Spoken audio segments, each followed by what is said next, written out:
Bienvenue sur Nouveau Départ, le podcast de ceux qui veulent recommencer.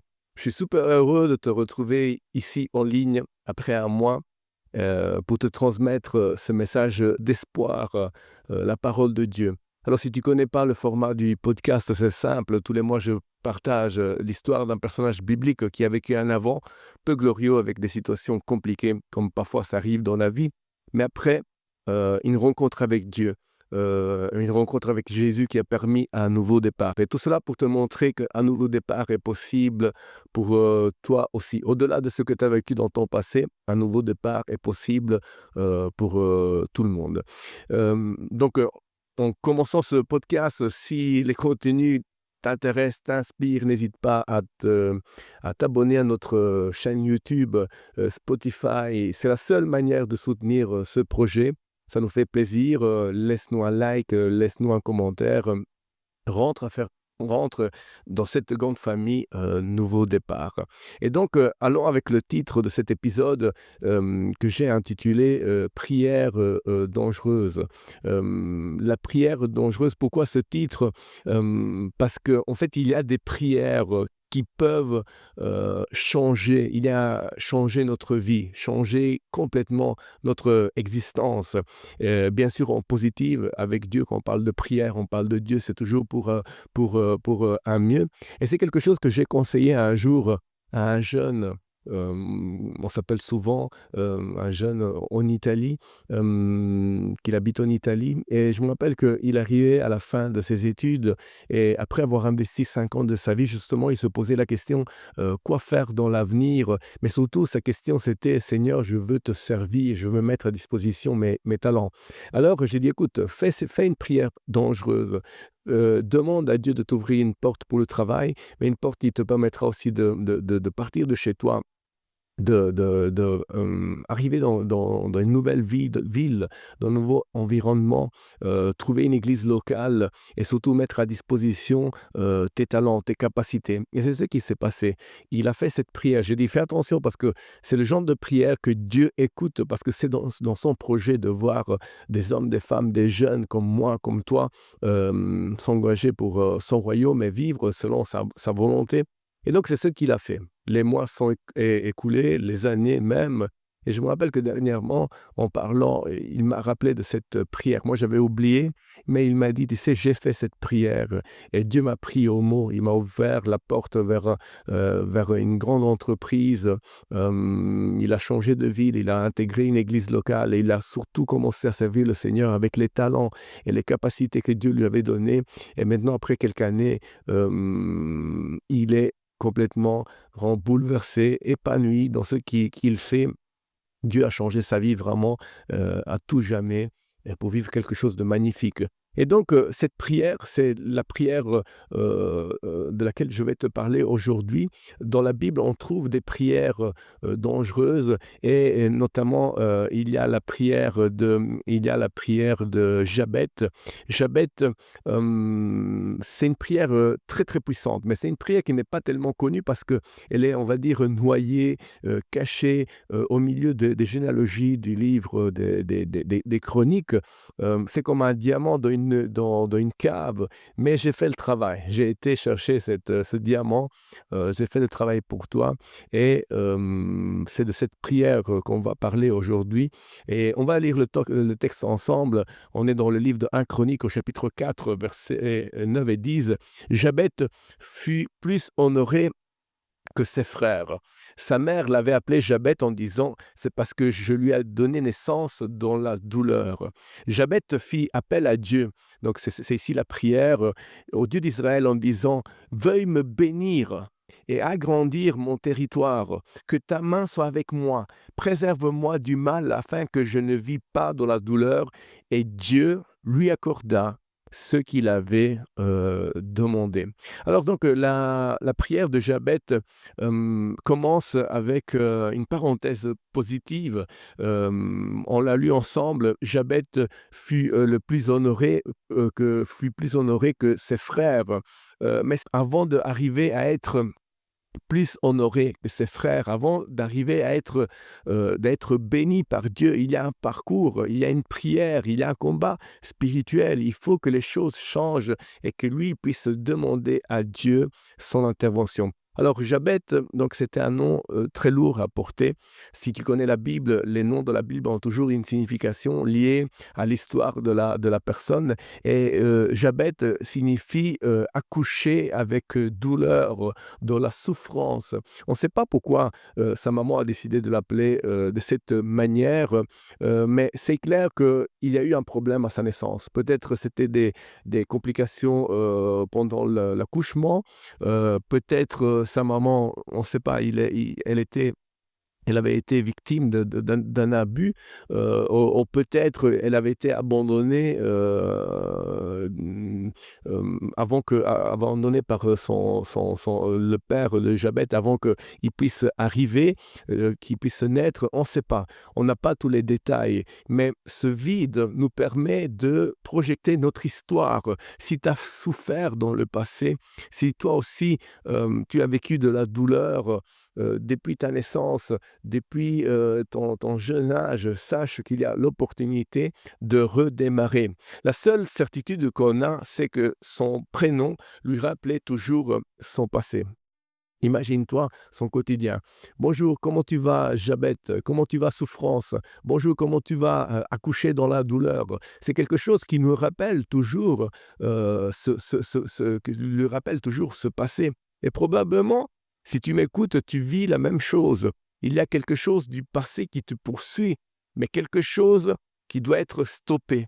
Parce que comme Jabet, aujourd'hui, on va crier à Dieu et on va demander qu'il puisse changer les choses, qu'il puisse changer le mal en bien. Donc Jabet, j'aime bien qu'il crie au Dieu d'Israël, ce Dieu qui a été capable de délivrer Israël de l'esclavage, est capable de nous délivrer de n'importe quelle situation qu'on a pu vivre dans notre passé. Et donc, j'aimerais te dire stop à ton passé et commençons à écrire un nouveau chapitre en proclamant ensemble, étape après étape, cette prière de Jabet. La première chose que j'aimerais te demander de annoncer, de dire, c'est bénis-moi Seigneur. C'est la prière de Jabet. La prière de Jabet commence de cette manière, comme on a lu, bénis-moi Seigneur. C'est quelque chose qui nous pousse à aller contre-courant. Au jour d'aujourd'hui, demander une bénédiction à Dieu, pour certains, c'est quelque chose que ça ne veut rien dire. Mais nous, on veut revenir au début, au commencement. On veut revenir à demander à celui qui élargit la bénédiction depuis le commencement. En fait, c'était dans le projet de Dieu, depuis le commencement, depuis la Genèse, de bénir l'homme et la femme, de bénir l'être humain. On peut le lire dans Genèse 1, 27 et 28. Dieu créa l'homme à son image. Il est créé à l'image de Dieu. Il créa l'homme et la femme. Verset 28, Dieu les bénit et leur dit, reproduisez-vous, devenez nombreux, remplissez la terre et soumettez-la. Soumettez-la. Donc la bénédiction, c'est quelque chose qui fait partie du projet initial de Dieu. Dieu avait transmis son image afin d'être capable d'aimer, d'avoir de la sagesse, de l'intelligence. Quand on parle d'image, on ne parle pas de la barbe, comme parfois on imagine Dieu. On ne parle pas de l'aspect extérieur, mais on parle du caractère, des attributs spirituels de Dieu. Il rend l'homme, il le crée à son image, capable d'aimer, capable de prendre des décisions patientes, créatives. Et l'objectif, c'est que l'homme puisse être fécond. Dans l'hébreu, ce mot fécond nous montre la capacité d'amener du fruit, capacité d'amener du fruit dans nos relations avec nos familles, nos parents, avec notre mari, notre femme, avec nos enfants, avec nos collègues. Dieu nous rend capables d'être féconds pour engendrer des projets, pour être des modèles pour les autres, pour exploiter toutes les possibilités qu'il nous a données dans ce monde. Il y a plein de possibilités dans ce monde. Et c'est pour cela, dans le plan initial de Dieu, Dieu nous avait créés avec avec cette possibilité. Mais malheureusement, comme tu sais, le péché est rentré dans le monde et le péché a amené la mort. Le péché a amené la mort spirituelle. Et c'est pour cela que parfois on souffre, parce qu'il y a des hommes qui nous font souffrir, il y a des situations qui nous font souffrir. C'est des situations qui nous amènent dans la tristesse. Mais aujourd'hui, on dit stop au passé et on demande la bénédiction à Dieu.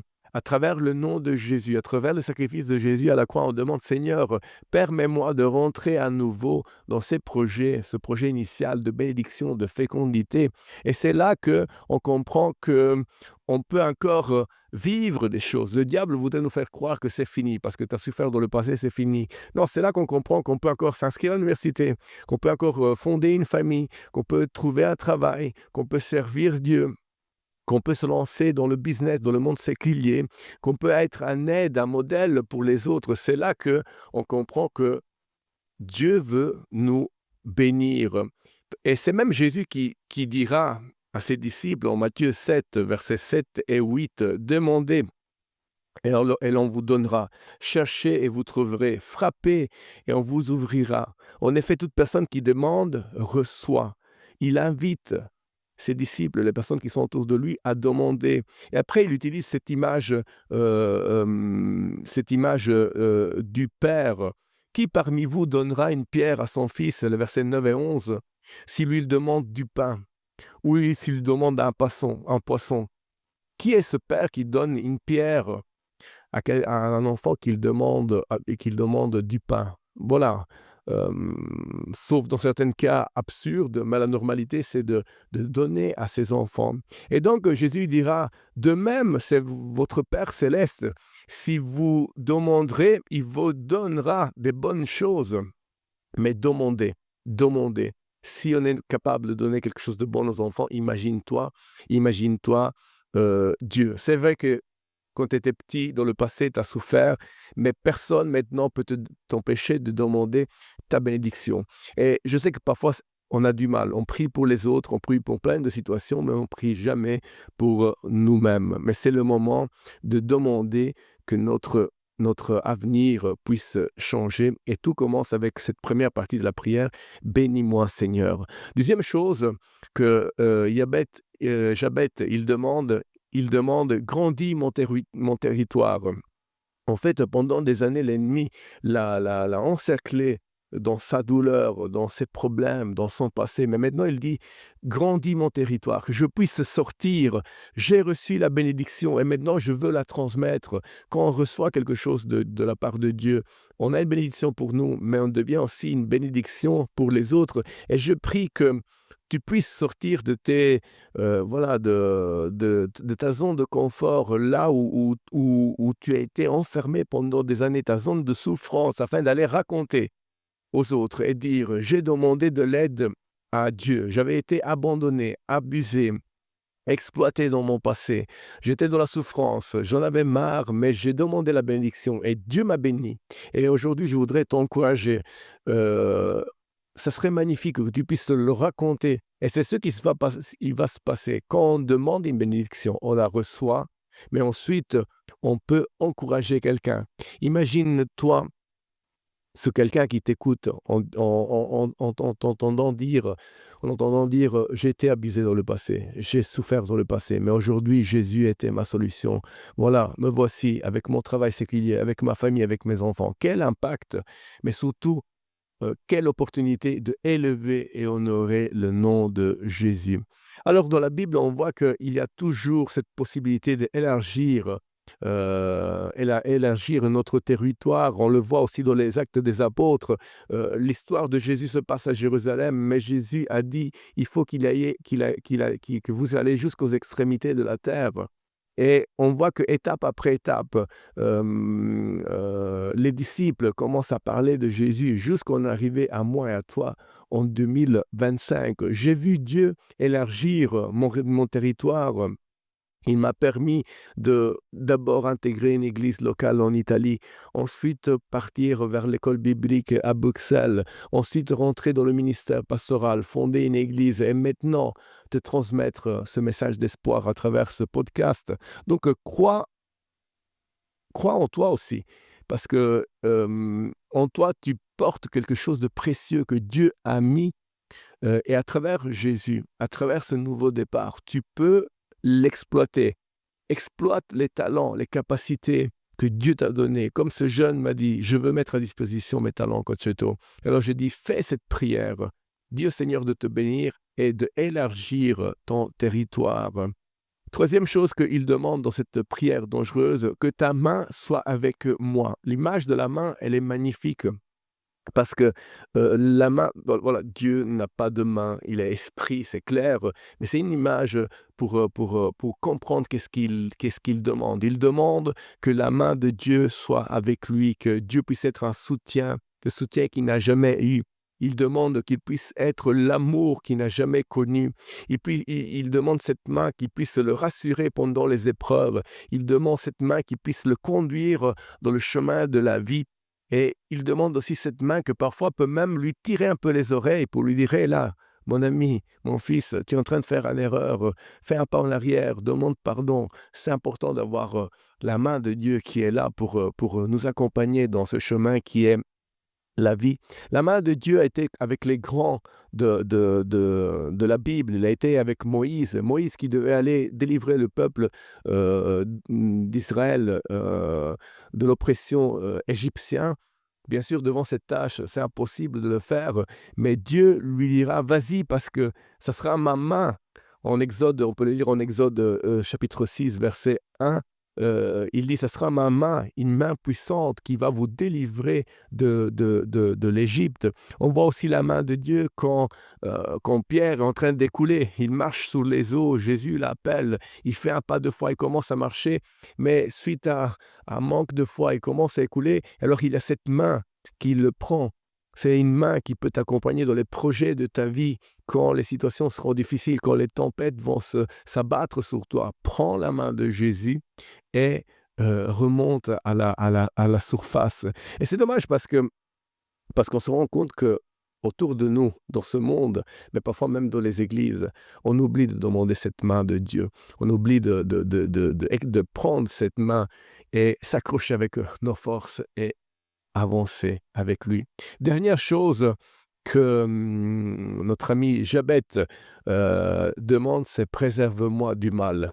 Il y a un ennemi qui veut nous rendre la vie difficile. Il y a un ennemi qui a déjà pourri une partie de sa vie, mais maintenant, c'est un nouveau commencement, et c'est pour cela qu'il demande: préserve-moi du mal. Et en analysant cette requête, je me suis rendu compte que, comme tu sais, la vie, c'est un long voyage. On a besoin d'une protection. Et je me suis rappelé de ce psaume, le psaume 121, le chant des pèlerins. Ces pèlerins qui montaient vers Jérusalem pendant la période de la fête de Pâques. Alors, en montant vers Jérusalem, il n'y avait pas encore Ryanair pour prendre l'avion. Ils prenaient ce chemin dangereux. Et c'était un chemin qui pouvait les mener face à des brigands qui voulaient les voler, face à des bêtes féroces, ou peut-être même la chaleur, le manque d'eau. Et alors, dans ce parcours qui représente la vie, que parfois peut être difficile, Israël appelait et chantait cette prière dans le psaume 121. « Je lève mes yeux vers les montagnes. D'où me viendra le secours? Le secours me vient de l'Éternel, qui a fait le ciel et la terre, qu'il ne permet pas à ton pied de trébucher, qui ne sommeille pas, celui qui te garde. Non, il ne sommeille pas, il ne dort pas, celui qui garde Israël. L'Éternel est celui qui te garde. L'Éternel est ton ombre protectrice. » Imagine-toi dans le désert, il faisait chaud, mais il est l'ombre protectrice. Il se tient à ta droite. Pendant le jour, le soleil ne te fera pas de mal, ni la lune pendant la nuit. L'Éternel te gardera de tout mal, il gardera ta vie. L'Éternel gardera ton départ et ton arrivée, dès maintenant et pour toujours. Et j'aimerais te dire, souligne cette prière, souligne surtout ce verset 8. L'Éternel gardera ton départ et ton arrivée, dès maintenant et pour toujours. Pour toujours. Nous voici donc à la conclusion de cette prière. Dieu accorda, verset 10, ce que Jabet avait demandé. Il y a eu un parcours, il y a eu une prière dangereuse, mais il y a eu aussi l'accomplissement. Et c'est grâce à cela qu'il est le plus honoré de ses frères.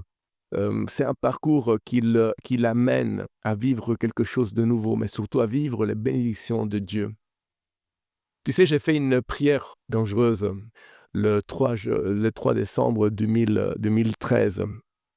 On était aux portes de notre mariage avec ma femme. Donc moi, j'habitais encore en Italie, elle habitait ici en Belgique, et on se posait la question sur qui devait quitter son pays. Et c'est là que j'ai lu les paroles de Jésus en Jean 16, 24. Jésus dira, « Jusqu'à présent, vous n'avez rien demandé en mon nom. Demandez et vous recevrez, afin que votre joie soit complète. » C'est là que j'ai demandé, Seigneur, ouvre-nous une porte, que ce soit en Italie, en Belgique, fais-nous comprendre. Et c'est là que le 30 décembre 2013, donc 7 mois avant le mariage, Dieu a ouvert la porte vers la Belgique, m'a montré qu'il fallait s'inscrire à l'école biblique. Tu pourras écouter mon témoignage, il y a un podcast sur mes 10 ans en Belgique où je raconte comment ça s'est passé. Mais tout cela pour te dire que j'ai fait une prière dangereuse et Dieu m'a béni, a ouvert la porte de la Belgique. Je suis parti, j'ai quitté la gendarmerie, j'ai appris une nouvelle langue, j'ai commencé un nouveau travail, je suis rentré dans le ministère pastoral, j'ai fait mon école biblique. Combien de bénédictions! Et tout cela parce que comme Jabez, j'ai demandé la bénédiction. J'ai demandé d'élargir mon territoire. J'ai demandé que sa main soit avec moi, ma famille, et surtout qu'il puisse me protéger du mal. Et Dieu répond à cette prière. Dieu donne l'accomplissement parce que ça rentre dans son projet, qu'on puisse être béni, qu'on puisse accomplir des choses pour lui et qu'on puisse parler autour de nous et honorer le nom de Jésus. Donc fais toi aussi cette prière dangereuse et tu en verras les résultats. Nous voici à la fin de cet épisode. C'était magnifique, passionnant. Comme chaque mois, j'y mets de tout mon cœur pour t'offrir cette parole de Dieu. C'est ma mission. Et si les contenus de ce podcast t'ont encouragé, n'hésite pas à liker, t'abonner, transmettre à des autres. C'est la seule manière pour nous soutenir. Et je voudrais te donner rendez-vous au mois prochain et te dire n'oublie pas, mets un point final à ton passé et vis un nouveau départ.